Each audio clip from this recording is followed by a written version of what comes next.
আসসালামু আলাইকুম। আপনারা যারা নতুন ইন্টারনেট সংযোগ নিয়েছেন অথবা রাউটার সংযোগ নিয়েছেন কিন্তু ইন্টারনেট কতটা স্পিডে আছে এটা চেক করতে জানেন না, তাদের জন্য মূলত এই ভিডিওটা। এই জন্য যেতে হবে ক্রোম ব্রাউজারে।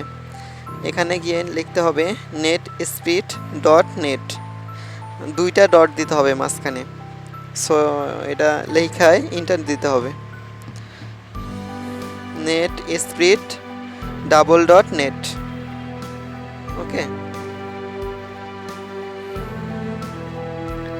এরপর উপরে সবার উপরে যে ওয়েব পেজটা আসছে এটাতে ক্লিক করতে হবে।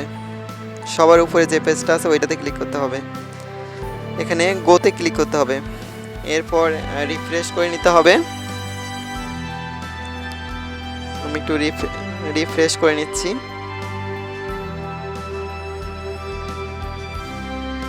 এরপর আবারও গোতে ক্লিক করব। দেখেন আমার এখানে কত স্পিডে আমি ডাউনলোড করতে পারবো, অর্থাৎ আমার ওয়াইফাইটা কত স্পিড ওনারা আমার এখানে সেট করে দিছে সেটা এখানে শো করতেছে। এটা 5 MB স্পিড এখানে শো করতেছে। সো আমি কত স্পিডে ডাউনলোড করতে পারবো সেটাও এখানে শো করতেছে।